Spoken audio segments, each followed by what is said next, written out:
Happy Wednesday, everyone, and welcome to a brand new edition of the Media Row podcast. I'm your host, Justin Miller. Thank you so much for tuning in to today's show, as you do each and every week. And if you are brand new to the program, thank you for tuning in. Make sure to give that subscribe button a click, as well as follow us all over social media. At Media Row Pod is where you can catch us on Twitter, TikTok, and of course, Instagram.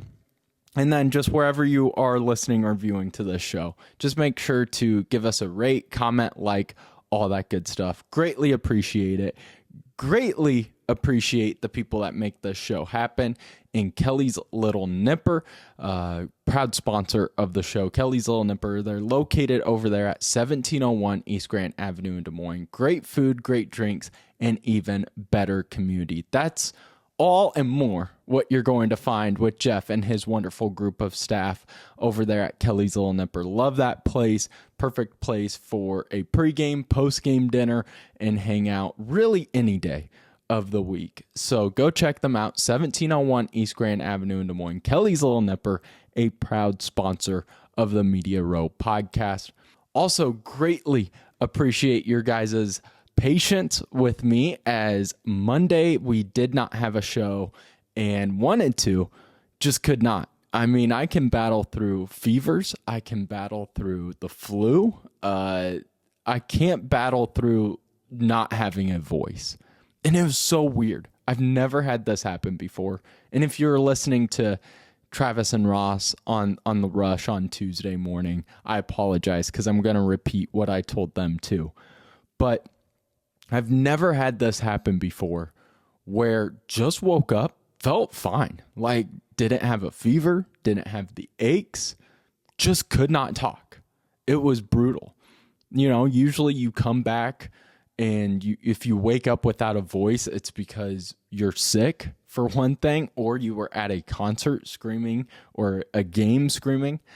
I was at the Drake Bradley game, but with being on press row, you know, I have to damper down my fandom for the Drake Bulldogs, so I wasn't screaming, and yeah, just felt totally fine. Just could not talk.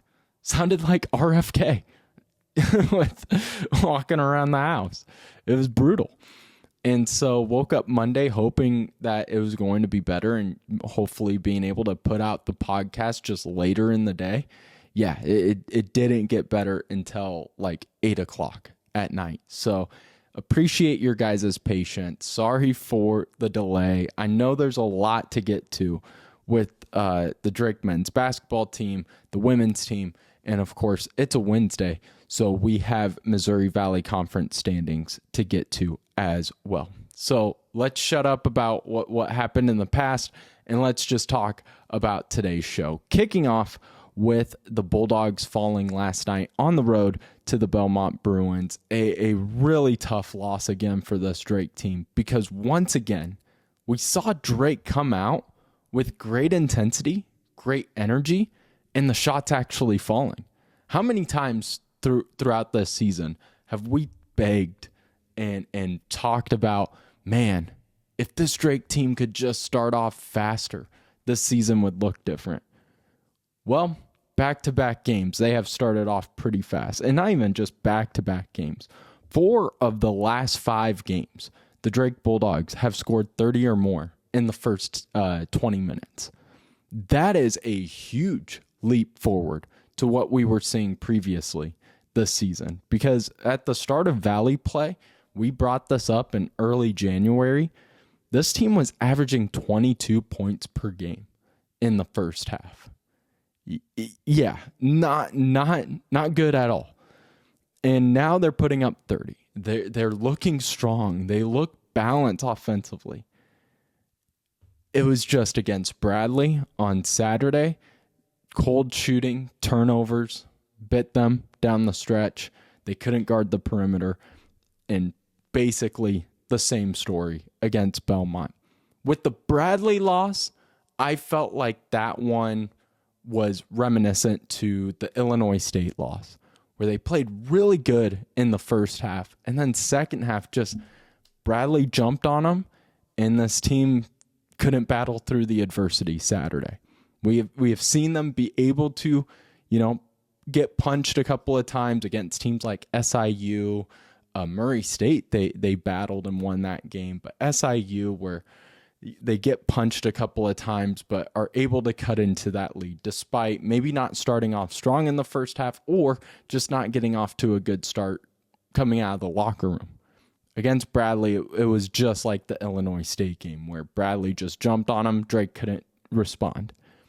Last night at Belmont, this one just felt like a picture-perfect Belmont victory. What Alexander, the head coach for Belmont, wants to see, where they put up 100+.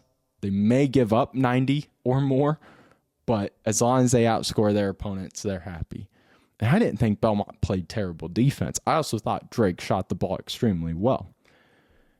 Just could not keep up with the depth, with the firepower, with the versatility of this Belmont offense, which not many teams have been able to prove that they can. Even great teams that I think are well-balanced, like Murray State, they got dominated on the road against Belmont.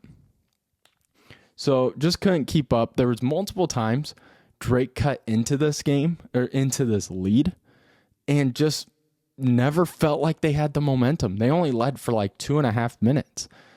Belmont, if the lead got cut down to 5, boom, they have the talent and the firepower to hit 2 quick shots. And then Drake just can't withstand punch after punch from an offense like Belmont.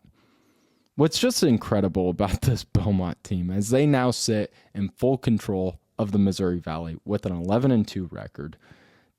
This is now the 16th straight season they've won 20+ games.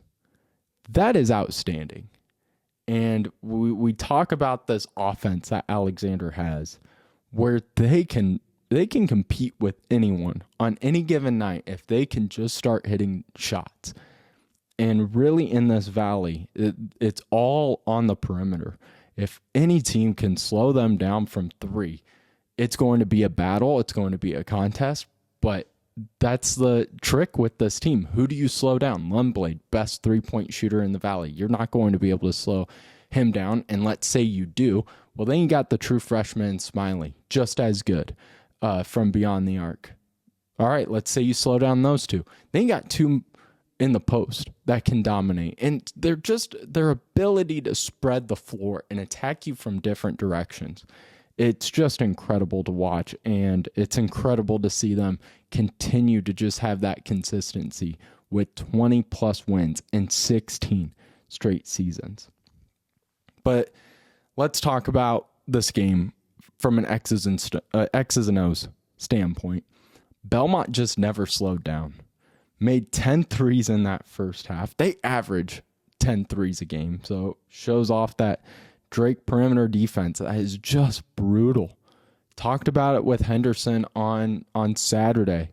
Henderson, I love his ability to connect with the fans, and I love his attitude. And, Sunday, right before the Drake women's game against UNI, where they held the prep rally, he goes up there and he starts it off with basically asking the fans if anyone has any good 3-point defensive strategies, because it has been that bad.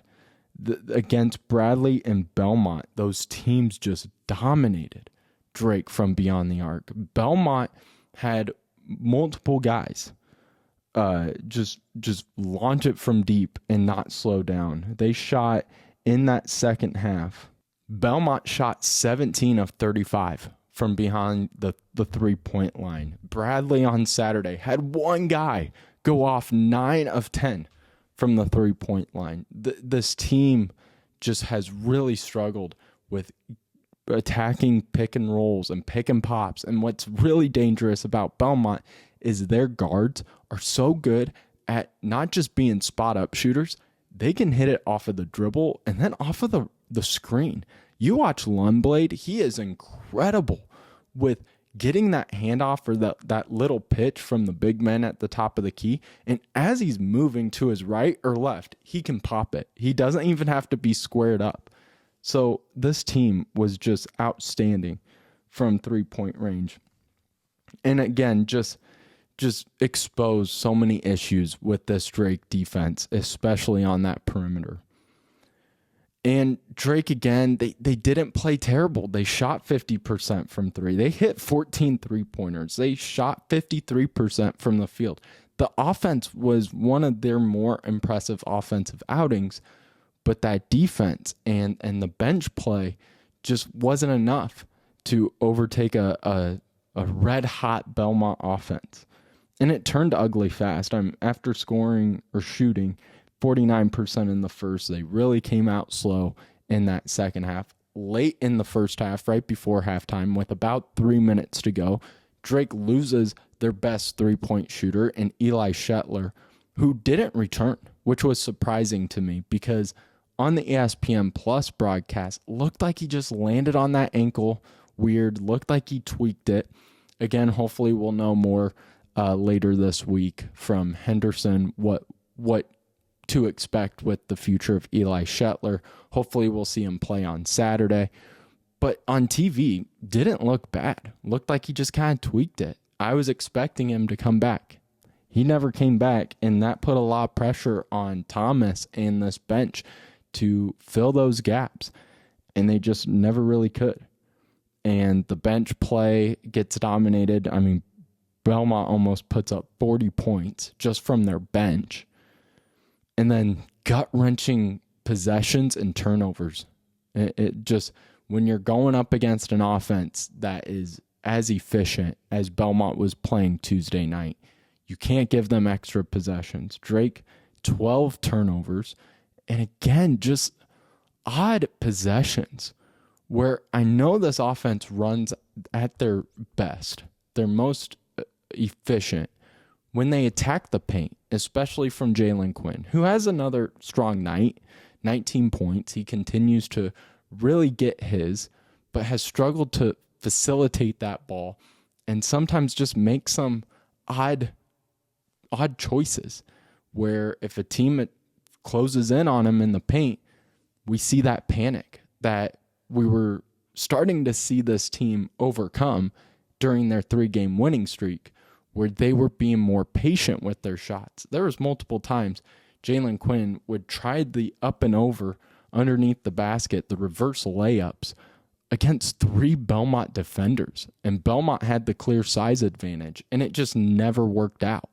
And there was just multiple possessions like that led to turnovers, and no better team in the Valley takes advantage of turnovers and can play at that speed like Belmont can. So now Belmont's in full control of the Missouri Valley. 16th straight season with 20-plus wins. They've just been consistent, yet they haven't made it to the NCAA tournament since 2020. That looks like it's going to be changed this year. The way Alexander is coaching up this team and the way, even though they have 11 Valley Conference wins and only 2 losses, the way they just continue to improve each and every game is scary for every other team. This team is outstanding from an offensive standpoint. Belmont teams always are. But this one in particular, they just stretch the floor and attack you from so many different areas on the floor that I don't know who you stop. Lundblade, fantastic three-point shooter, best in the Valley, can really create his own shots. He only put up 11 points last night against Drake, and this team dominated. So when your best player doesn't even have to play at his best, doesn't even have to take that many shots, he only shot the ball 6 times, that shows your balance. And if you're able to somehow slow down Lundblade, you got the true freshman in Smiley, who has been unreal ever since that UNI game. He puts up 18 against Drake and can attack the rim, can facilitate the ball, but can also step up and hit some big-time shots from behind the arc.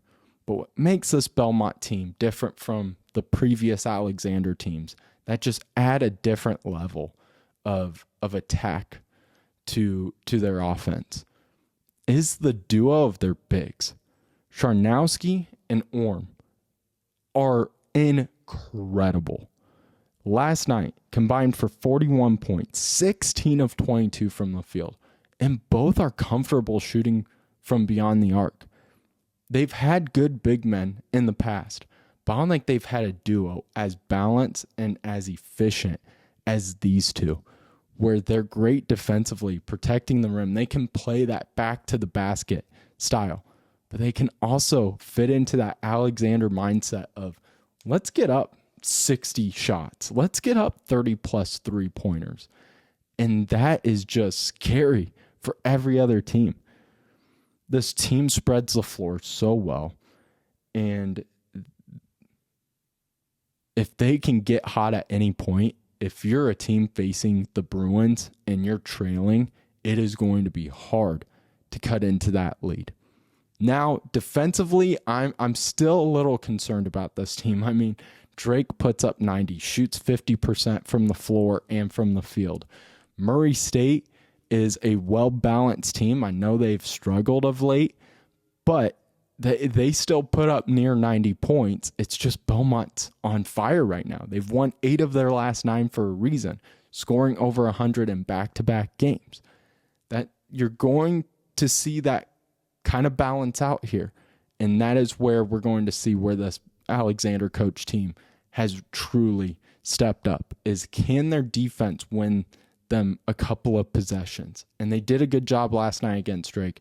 Now against some top tier teams, can they continue to do it? This Belmont team is going to be scary down the stretch here in February, and right now full control of their own destiny. They not only look scary for Valley teams, rest of the country beware. This Alexander coach team is dangerous. So Drake falls now to 12-12. They get ready to have a few days off before hitting the road against Illinois State on Friday at 7 o'clock. So that's a winnable game. And we'll get to just the issues with Illinois State here in just a bit with our Missouri Valley Conference standings updates. But tough one for the Drake Bulldogs. After winning 3 straight, now lose 2 straight, and they're 2 teams that you were hoping to see Drake make some steps forward, some strides forward against some top tier Valley squads. Before we jump in to our Valley Conference standing updates, since we missed Monday's show, let's talk about Sunday's Drake UNI game, where you had Drake falling to the Panthers by 10, 66-56. Incredible game. Incredible game. Exactly what you want from an in-state rivalry. Back and forth battles. Some incredible stretches where it was a heavyweight fight. Punch after punch. Respond after respond. 2 fantastic coaches where you have Tanya Warren, who makes history, and we'll get to that in a second. But you have Allison Pullman, who is a fantastic coach. You have great guard play. You have great post play. Fantastic. Just want to say that one of the best in-state rivalries, one of the best rivalries in the Valley for sure, and lived up to the hype. And it's one of those special rivalries where you could have a Drake team that struggles or a Panthers team that struggles, and you know it's going to be electric. So Drake falls though by 10, and it was because of some really historic performances. One, kudos to Tanya Warren, a legend of the game, a future Hall of Famer for the UNI Panthers. The head coach notches her 350th career win. That is incredible. And I believe all 350 as a head coach have been with UNI, where I think she was an assistant with Creighton, came to UNI, and just has been so consistent, so dominant in the Valley. But then, speaking of dominance, you have another historic performance, the performance that really sealed the deal for the Panthers against Drake on Sunday. Riley Goebel.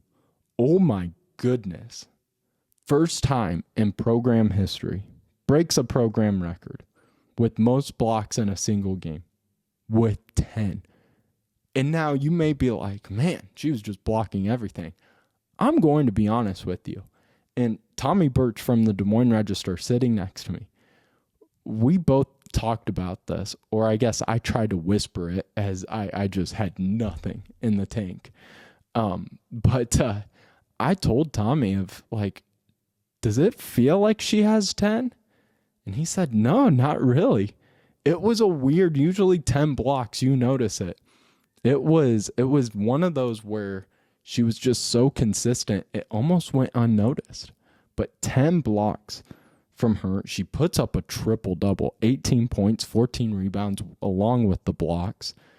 And that is what just changed the game. This Drake team, it's been efficient from deep. We know there's players that can hit the long ball.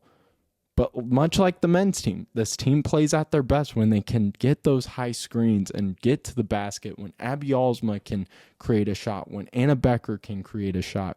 Quinn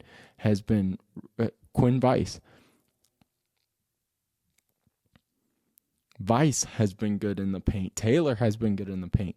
They couldn't get those post players going because Goebel was so dominant. And it was a back and forth battle. Drake jumped out to a quick 12-2 run out of that break. And I was sitting there nudging Tommy, being like, here we go. This is Allison Pullman, the adjustment she makes in the locker room that we keep seeing. This is why she's so great. They jump out to a 12-2 run and then just go ice cold. So many turnovers, so many just bricks, where this team just fell apart towards the end. And when you have a team hot like you and I down the stretch, that's why you get a 10-point deficit in a blink of an eye. There was multiple times throughout the first 3 quarters where each team felt like they could hit a shot that would separate the game, blow it up. And neither team could. Down the stretch, Drake went ice cold, and you and I finally, after 3 quarters of not being able to take advantage of the cold shooting. But really, I mean, Drake shoots 2 of 15 in the fourth. That's glaring. The part I'm circling with the highlighter on that box score for this Drake team is the turnovers. You lose another guard with McCabe down the stretch. You've already had 2 guards out with Crawford and with Monahan. So you have players playing out of that position. But 20-plus turnovers again, because this is back-to-back games now where we've seen this team down the stretch just really struggle to control the ball. Now, credit to you and I, they played great defense, but some of those were unforced once again, like we saw against Murray State. 23 turnovers, the 6th 20-plus turnover game this season for the Bulldogs. And then what's more gut-wrenching, shocking, the Drake Bulldogs haven't had less than 10 turnovers in any game this season. That's against Eastern Illinois. That's against some podunk teams. That's glaring. So you had some great performances. Becker once again steps up when Alsma struggled. They really just kind of made sure one of their defenders from the Panthers was just on her the whole game, making everything difficult. And Becker played outstanding once again. Could easily win Freshman of the Week, but just not enough. And the ice-cold shooting and turnovers is what leads to that Drake defeat. All right, now let's jump into our Missouri Valley Conference standings before we wrap up here on this Wednesday. Starting with the men, Belmont, of course, like we mentioned, they are in full control, winning 8 straight, 11-2. And they have 2 teams tied with a 9-4 record. Right now, MSU with Murray State, they are in second, just with a stronger overall record by 1 win over Bradley. But the 2 teams tied with a 9-4 conference record. Murray State, though, 3-4 on the road. one loss, I believe, at home. But other than that, they've just been purely dominating at home. Bradley, 16-8 overall, 9-4. The team to watch out for, the team to look at is UIC, though.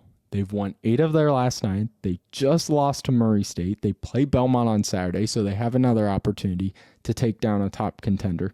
But they are right there with Bradley and with Murray State. They're not too far behind. 3 games back, or 2.5 games back, right there. And a team that matches well with Belmont offensively. So that game, that's how I always do on these Wednesdays of key games to watch. That's a must watch on Saturday between those two offenses. Now let's talk about Drake's opponent that they'll be playing on Friday night. Illinois State, 3-5 in their last 8. So disappointing. Just lost last night to Southern Illinois on the road, 54-50. Only 50 points by this Redbirds team that brought back so much. Preseason favorite by the conference, preseason favorite from our show, because they had so much returning. And they're just regressing. They don't look good whatsoever. 12 points by Walker. You have 2 starters with 0 points. Everything is just on the shoulders of Chase Walker to the point where it's detrimental to this team. And you have Illinois State slipping real fast, where if you're a Bulldog fan, honestly, you're kind of expecting to win on the road. I know that's kind of crazy to say with just how Drake has lost 2 straight games, the way they lost at home to Illinois State earlier this year. But I'm sorry, watching Illinois State, they are regressing since that win in the Knapp Center. Drake, I think, has taken strides forward where they can easily beat Illinois State. That team is very disappointing right now. Now, can they make a push? Do they have the talent to make a push? I think they do. I don't know if the time is on their side. They're going to need to go on an incredible run, which they have yet to prove that they are capable of doing. And when you have teams like Belmont playing in the style they are, I don't know they can catch up to them. Murray State, yeah, they've lost 2 straight, or they've lost 2 of their last 3, but to be honest, I still have full confidence in them. I know Ryan Miller is easy to make fun of right now, especially from Bulldog fans. I think that team is tremendous and can still make a push to win the Valley, especially in St. Louis. So I don't think Illinois State catches up to them. I would take UIC over Illinois State at this point. Just very disappointing by that Redbirds team. So that's your men's basketball standing update. Let's move over to the women now, where Murray State still in full control, 10-1 overall, undefeated at home, have won 3 straight. Team is just unreal. Great coaching, great balance offensively and defensively, and can really respond to adversity. That's the part that we learned in Des Moines a couple of weeks ago, and just what we've seen all season from this Murray State squad, where they can just really bounce back when need be. And that goes down to coaching and just personnel. So many fantastic players. They have like 3 of the top 10 scorers in the conference right now. Belmont sits right behind them with an 8-2 record. That defense still very scary from the Bruins. It's just very opposite of the men. You get concerned about that offense, how they can respond. And then 3 teams tied with a 7-4 record. You have Illinois State leading with an overall record of 13-9. We have UNI and Bradley also with 7-4. And now that's where we shift over to our must-watches. And both are UNI games. UNI takes on Bradley this Thursday. And that is must-watch. They're on the road at Bradley. Bradley is undefeated at home right now. So that is a huge game. And then you have Belmont traveling to UNI. Just Panthers, great opportunity to close in on Murray State this week. Only 3 games behind, and you get a chance to separate yourself from Bradley, which you're in a tie right now with, a 7-4 conference record. And then you get a chance to get one on the Bruins, who are sitting in second alone right now with an 8-2 record. plenty of opportunities for this Panthers team. So it's going to be a fun week of Missouri Valley Conference basketball.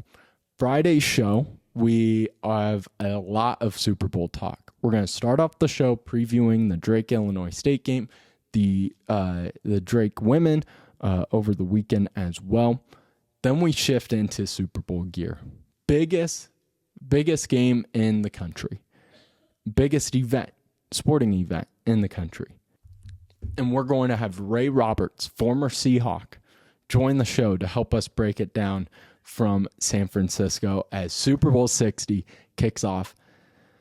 I'm sweating. I'm nervous. Seahawks, Patriots.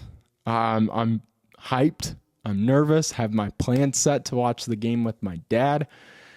It's going to be a lot of fun. Going to be stress not eating. It's the greatest, worst feeling ever, and I wouldn't trade it for the world. So we'll break down that and much more on Friday's edition of the Media Row podcast. Thank you guys so much for tuning in to today's show. Thank you to Kelly's Little Nipper for their support, and we will see you guys on Friday for a brand new edition of the Media Row podcast.